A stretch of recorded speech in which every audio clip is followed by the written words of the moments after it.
પ થી શરૂ થતા બીજા કેટલાક શબ્દોની આજે આપણે વાત કરીએ.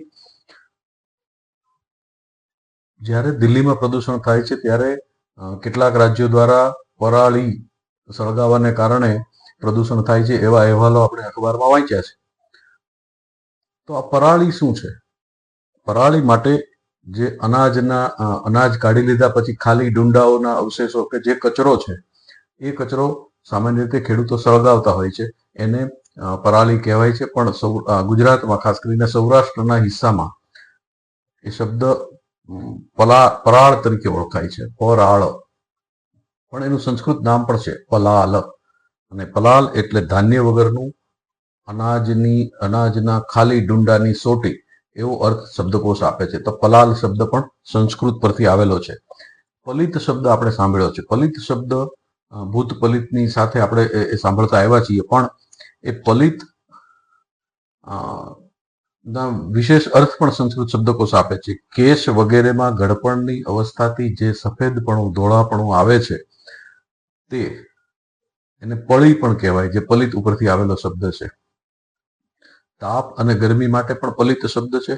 કાદવ કીચડ માટે પણ પલિત શબ્દ છે.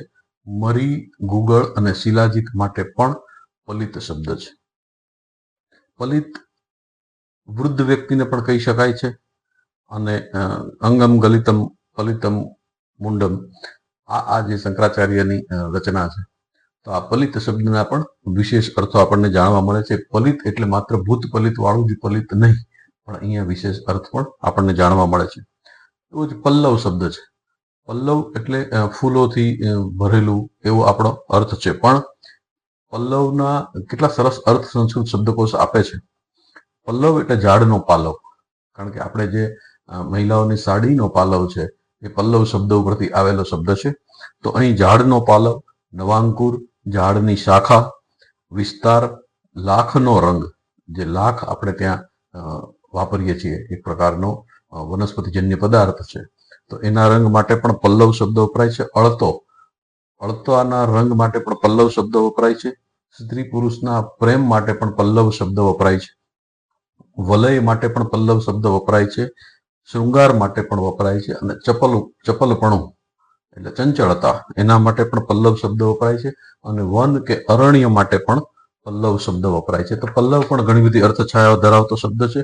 પલ્લવ જેવો જ એક બીજો શબ્દ છે પલ્લી.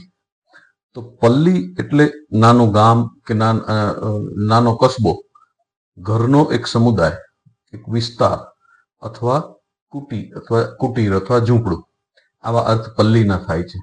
આના ઉપરથી વિચાર આવે છે કે ત્રિચિનાપલ્લી નામનું શહેર એ સંસ્કૃત શબ્દ પલ્લીની સાથે સંબંધ ધરાવે છે. પવિત્ર, ગુજરાતીમાં પવિત્ર શબ્દ આપણે અનેક જગ્યાએ વાપરતા આવ્યા છીએ. પવિત્ર એટલે શુદ્ધ, સ્વચ્છ. એ સિવાય પવિત્રના બીજા પણ ઘણા બધા અર્થ શબ્દકોશ આપે છે. દર્ભ, કુશ એટલે એક પ્રકારનું ઘાસ. તાંબુ, પાણી, સ્વચ્છ કરવું. અર્ઘ્ય પાત્ર, જનોઈ, ઘી, મધ અથવા હોમમાં નાખવા યોગ્ય ઘીને શુદ્ધ કરનાર બે કુશ એટલે કે ઘાસના તૃણના ટુકડાઓ. અનામિકાનું દર્ભનું વેષ્ટન, વેદ મંત્ર અથવા ઘર્ષણ, આ બધા માટે પણ પવિત્ર શબ્દ વપરાય છે. પવિત્ર એટલે શુદ્ધ અને સ્વચ્છ તો ખરું જ, પણ એ ઉપરાંત પણ એના આવા અર્થ છે. પશ શબ્દ છે. પશ શબ્દ જેના ઉપરથી પશુ શબ્દ આવ્યો છે.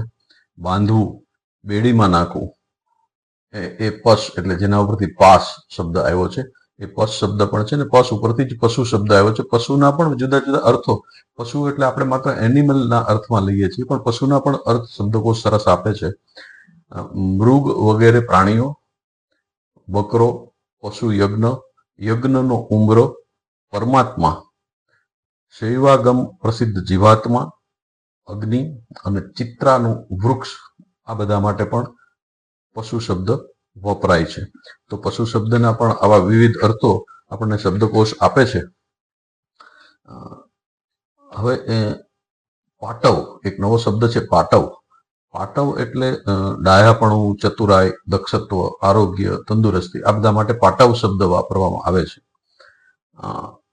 આપણે ત્યાં વાર્તાઓમાં કોઈ રાજાના સૌથી મોટા પુત્ર માટે પાટવી શબ્દ વાપરવામાં આવે છે, પણ એ પાટવી શબ્દને આ પાટવ સાથે કોઈ સંબંધ નથી. પણ આપણે જે ભણતા ત્યારે એક પાટી વાપરતા, પાટી પેન એવો શબ્દ આપણે આપણી ભાષામાં છે. તો અહીં પાટીનો અર્થ શું છે? પાટી એટલે બાળ વૃક્ષ, એટલે કે નાનકડું વૃક્ષ હોય એને પણ પાટી કહેવાય છે. પરિપાટી એવો પણ અર્થમાં છે. અનુક્રમ, સિરિયલ અનુક્રમના અર્થમાં પણ પાટી છે. અને ગુણાકાર ભાગાકારનો સ્પષ્ટ ક્રમ છે એના માટે પણ પાટી શબ્દ વપરાય છે. એટલે પાટી એ પાટિયું અર્થમાં સંસ્કૃત શબ્દ આપણને કહેતું નથી, પણ પાટીના આવા અલગ અલગ અર્થો પણ સંસ્કૃત શબ્દકોશ આપે છે. પાત્ર, પાત્ર શબ્દ આપણે ઘણા બધા અર્થમાં વાપરતા હોય છે. પાત્ર એટલે વાસણ પણ છે, પાત્ર એટલે એક કેરેક્ટર અથવા નાટકનું પાત્ર એ અર્થમાં પણ આપણે વાપરીએ છીએ. પાત્ર એટલે યોગ્યતાના અર્થમાં પણ વાપરીએ છીએ. તો પાત્રના અહીં જે અર્થ આપ્યા છે, જલ વગેરે રાખવા માટેનું વાસણ, યજ્ઞમાં વપરાતું વાસણ, ખેતીની વચ્ચેનું જલાધારનું સ્થાન એટલે પાત્ર, કે જે આપણે કુંડી અથવા ટાંકી કહી શકીએ એના માટે પણ પાત્ર શબ્દ વપરાય છે. રાજાનો અમાત્ય એટલે કે મંત્રી હતો એને પણ પાત્ર કહેવાય. એ સિવાય નાટકમાં પ્રસિદ્ધ પાત્ર શબ્દ છે. વિદ્યા વગેરેથી યુક્ત કોઈ બ્રાહ્મણને પણ પાત્ર કહી શકાય. અને આજ્ઞા અથવા અનુજ્ઞા માટે પણ પાત્ર શબ્દ વાપરવામાં આવે છે. અને 8 શેરનું એક માપ જે છે એને પણ પાત્ર કહેવામાં આવે છે. પાત્રતા એટલે આપણે કહીએ છીએ કે યોગ્યપણું અથવા લાયકાત, લાયક, એ અર્થમાં પણ પાત્ર શબ્દ આપણે પાત્રતા શબ્દ વાપરીએ છીએ. વાસણને માટી કે પાણીથી માંજવા એના માટે પાત્ર સંસ્કાર જેવો સરસ શબ્દ પણ શબ્દકોશ આપે છે. પાથ, પાથ આપણે ફૂટપાથ સિવાય બહુ પાથ શબ્દનો ઉપયોગ કરતા નથી. પાથ એટલે રસ્તો પણ થઈ શકે, પણ ફૂટ શબ્દ અંગ્રેજી, એની સાથે આપણે આપણા સંસ્કૃત શબ્દ પાથને પણ જોડીને ફૂટપાથ શબ્દ બનાવ્યો છે. પણ પાથના બીજા અર્થો થાય છે સૂર્ય, ચિત્રાનું વૃક્ષ અથવા આકડાનું ઝાડ, એને પણ પાથ કહેવામાં આવે છે. અને આ પાથ ઉપરથી પથ એવો શબ્દ પણ રસ્તા માટે બન્યો છે. અને પાથેય શબ્દ બન્યો છે કે પથ ઉપર જતી વખતે જે ખાવાનો પદાર્થ માર્ગમાં ઉપયોગી થાય, મુસાફરીમાં ઉપયોગી થાય, એના માટે પાથેય એટલે કે ભાતું શબ્દ પણ સંસ્કૃતે આપણને સરસ રીતે આપ્યો છે. ચાલવામાં જે હોશિયાર છે એના માટે પાદ ચતુર, કારણ કે પદ ઉપરથી પાદ આવ્યો, પાદ ઉપરથી પાદુકા શબ્દ આવ્યો. પાદ એટલે ચરણ, પગ, તો એના ઉપરથી પાદુકા પણ શબ્દ આવ્યો. પણ અહીં પાદ ચતુર એટલે કે ચાલવામાં જે હોશિયાર છે એના માટે પાદ ચતુર શબ્દ સંસ્કૃત આપે છે. પણ પાદ ચતુરના બીજા પણ અર્થ છે કે બકરો, પીપળો, દરિયા વગેરેની સપાટ જમીન પરની એટલે કે બીચ જેને કહીએ એની રેતી, કરંજનું ઝાડ અને બીજાનો દોષ કહેનાર માણસ માટે પણ પાદ ચતુર શબ્દ વપરાય છે. તો આ પણ એક નવી અર્થછાયા ધરાવતો શબ્દ આપણને મળે છે. પાણી શબ્દ, પાનીય એવો સંસ્કૃતમાં શબ્દ છે જળ માટે, એના ઉપરથી પાણી શબ્દ આવ્યા હોવાનું સમજી શકાય છે. પાપ શબ્દ આપણા માટે જાણીતો છે, પણ પાપડ શબ્દની કોઈ વ્યુત્પત્તિ, પાપડ શબ્દ કેવી રીતે આવ્યો છે એ શબ્દકોશમાં આપણને મળતું નથી. એવી જ રીતે વ્રતના અંતે આપણે ભોજન કરીએ, કોઈ ઉપવાસના અંતે આપણે ભોજન કરીએ તો એને પારણા શબ્દ આપણે જે વાપરીએ છીએ એ પારણા શબ્દ પણ સંસ્કૃતમાં જ છે કે વ્રતના અંતે ભોજન કરવું તે, અથવા તૃપ્ત થવું તે, અથવા કોઈ વસ્તુને સમાપ્ત કરવી તે, એના માટે સંસ્કૃતમાં પારણા શબ્દ વપરાય છે. પારસિક એવો એક શબ્દ છે, પારસિક. તો પારસિક એટલે ઈરાન દેશ, પર્શિયા. તો એ પર્શિયા ઉપરથી પારસિક આવ્યું અને એમાં પારસી શબ્દની વ્યુત્પત્તિ એમાં સમાયેલી છે કે પર્શિયાથી આવ્યા તે પારસી, અને પારસિક એટલે કે ઈરાન દેશના રહેનારા લોકો. તો પારસિક શબ્દ પણ સંસ્કૃત બતાવે છે. પારીખ, આપણે ત્યાં પરીખ અટક પણ હોય છે આપણે ગુજરાતમાં, અને રાજસ્થાન તરફ પારીખ એવી પણ એક અટક હોય છે. તો એ પારીખ શું છે? પારીખ એટલે કિલ્લાની આસપાસની ખાડીમાં વસનાર એવો અર્થ પારીખનો સંસ્કૃત શબ્દકોશ આપે છે. પાર્શ્વ, પાર્શ્વ શબ્દના પણ જૈન મતના જે 23મા તીર્થંકર છે પાર્શ્વનાથ, એ અર્થ તો છે જ, પણ પડખેનું, પાસે રહેલું અને સમીપ રહેલું એવો અર્થ પણ પાર્શ્વનો થાય છે. એવી રીતે પાલી, પાલી શબ્દ છે. પાલી એક રાજસ્થાનનો પ્રદેશ છે પાલી, પણ અહીં પાલીના કેટલા બધા જુદા જુદા અર્થ આપેલા છે. તલવાર ખડગની ધાર માટે પાલી શબ્દ વપરાય છે. કાનની ધાર કર્ણધાર માટે પણ પાલી શબ્દ વપરાય છે. પંગત માટે પણ પાલી શબ્દ વપરાય છે. ખૂણા માટે ચિહ્ન કે નિશાની માટે પાલી શબ્દ વપરાય છે. હદ કે સીમા માટે પણ પાલી શબ્દ વપરાય છે. પાળ નદીની કે સરોવરની પાળ માટે પણ પાલી શબ્દ વંચાય છે, જેને આપણે પાળી કહીએ છીએ. એ શિષ્યને આપવા યોગ્ય પદાર્થ કોઈ ગુરુ માટે હોય તો એને પણ પાલી કહેવાય છે. ઘેરાવ, વખાણ, તારીફ, ખોળો, શેર, કાન, લતાગ્ર પાનનો આગળનો ભાગ, વેલનો સૌથી ઉપરનો ભાગ લતાગ્ર, તપેલી, આ બધા માટે પણ પાલી શબ્દ સંસ્કૃતમાં અર્થ ધરાવે છે. એવો જ બીજો છે પાવન. પાવન એટલે પવિત્ર, પણ પાવનના પણ જુદા જુદા અર્થ પવિત્રના સંદર્ભમાં પણ છે કે પવિત્ર કરનાર, શુદ્ધ કરનાર અથવા પોતે નિર્મલ શુદ્ધ હોય એને પાવન કહેવાય. પ્રાયશ્ચિત માટે પણ પાવન શબ્દ વપરાય છે. ગાયના છાણ માટે અને પાણી માટે પણ પાવન શબ્દ વપરાય છે.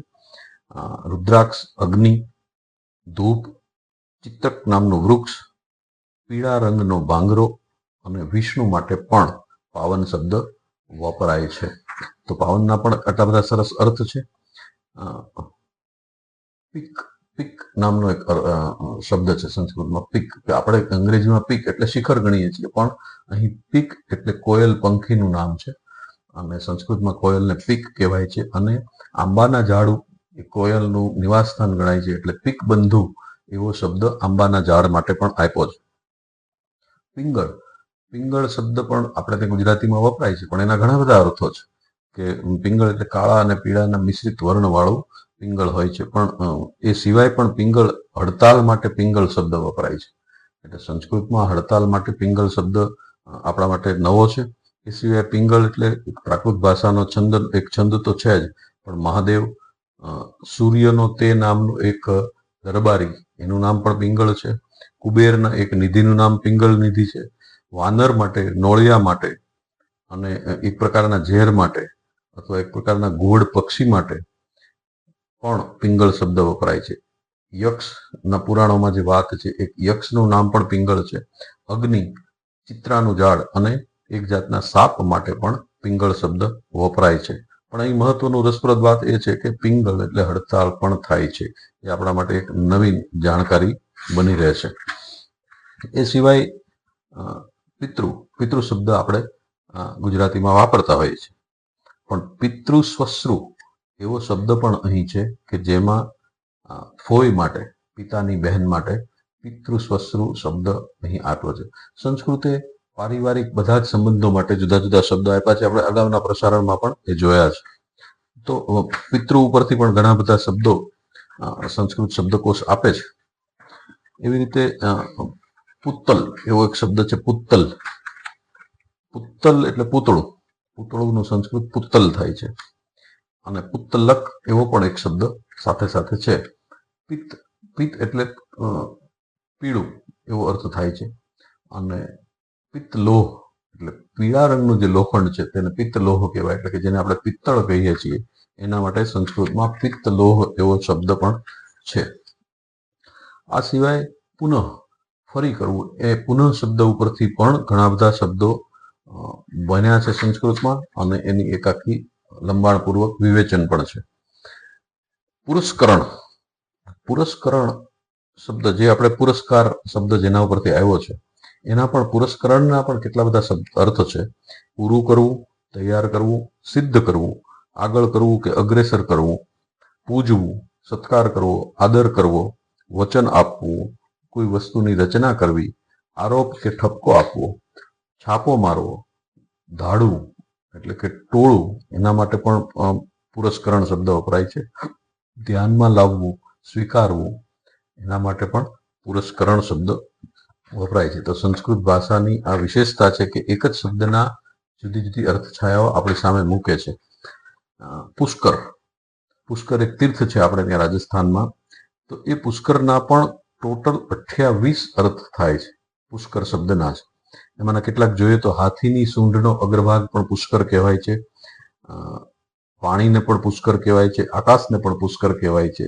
એક તીર્થનું નામ જે રાજસ્થાનમાં છે એનું નામ પણ પુષ્કર છે. કમળને પણ પુષ્કર કહેવાય છે. બ્રહ્મકૃત નામનું એક સરોવર છે એના માટે પણ પુષ્કર શબ્દ વપરાય છે. લાલ રંગના કમળ માટે પણ પુષ્કર શબ્દ વપરાય છે. અને તલવારના મ્યાનને, લડાઈને, ઉન્માદને, અંશને, નાચવાની એક કલાને, બાણને, આ બધા માટે પણ પુષ્કર વપરાય છે. પુષ્કર એક નળ રાજાનો મોટો ભાઈ પણ હતો. વરુણનો પુષ્કર નામનો એક પુત્ર પણ હતો. એ નામનો એક નાગ પણ પુરાણોમાં ઉલ્લેખ છે. એ નામના પુષ્કર દ્વીપનો ઉલ્લેખ પણ પુરાણોમાં છે. સારસ પક્ષીને પણ પુષ્કર કહેવામાં આવે છે. અને બીલીના ઝાડ માટે પણ પુષ્કર શબ્દ વાપરવામાં આવે છે. તો પુષ્કર શબ્દના આવા લગભગ 28 અર્થ અહીં જોવા મળે છે. મધ. મધ આપણે જાણીએ છીએ કે ફૂલોના રસ ચૂસીને મધમાખી દ્વારા જમા કરવામાં આવતું એક એવું દ્રવ્ય છે કે જે આયુર્વેદમાં પણ બહુ મહત્વ ધરાવે છે. તો આ મધ માટે કેટલો સરસ શબ્દ સંસ્કૃત ભાષા આપે છે. પુષ્પ સ્વેદ. પ્રસ્વેદ શબ્દ છે ને, આપણા શરીરમાંથી નીકળતું પ્રવાહી છે એ પ્રસ્વેદ છે, પણ આ તો પુષ્પ સ્વેદ છે. મધ છે એને પુષ્પ સ્વેદ કહેવામાં આવે છે. અથવા પુષ્પાસવ એટલે કે પુષ્પનો આસવ એટલે કે પુષ્પનો રસ, એવા અર્થમાં પણ મધ માટે એક સરસ શબ્દ આપણને મળે છે. પુતિન શબ્દ. પુતિન આપણે ત્યાં એક રાષ્ટ્રના નેતા છે, પણ અહીં પુતિન શબ્દનો અર્થ થાય છે એક પ્રકારનો રોગ, એવું સંસ્કૃત શબ્દકોશ આપણને કહે છે.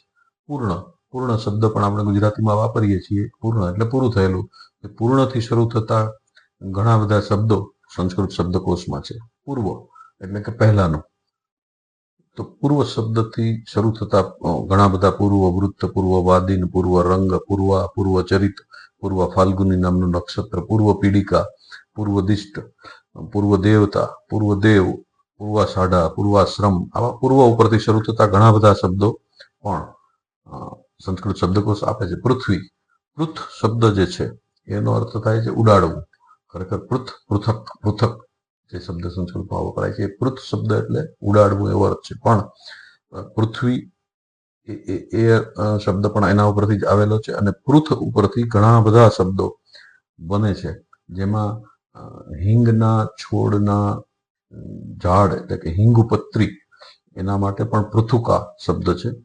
એ સિવાય પૃથુ શબ્દ ઉપરથી ઘણા બધા શબ્દો સંસ્કૃત શબ્દકોશ આપે છે. આપણે ગુજરાતીમાં એક શબ્દ વાપરીએ છીએ પોટલી અથવા પોટલું. તો પોટલી શબ્દ છે એનો સંસ્કૃત વ્યુત્પત્તિ પણ પોટ્ટલિકા એવા અર્થમાં સંસ્કૃતમાં પોટ્ટલિકા એવો અર્થ છે, જેના ઉપર એવો શબ્દ છે જેના ઉપરથી આપણે પોટલી શબ્દ આવ્યો છે. તો આ બધા ઘણા બધા સંસ્કૃત શબ્દો ઉપરથી આપણને જોવા અને જાણવા મળે છે, એ આપની સમક્ષ શોધીને મૂક્યા છે. મને આશા છે કે આપને ગમ્યા હશે. હવે પછીના એપિસોડમાં, હવે પછીના પ્રસારણમાં ફ થી શરૂ થતા શબ્દોની વાતો કરીશું. ત્યાં સુધી રજા લઈ. નમસ્કાર.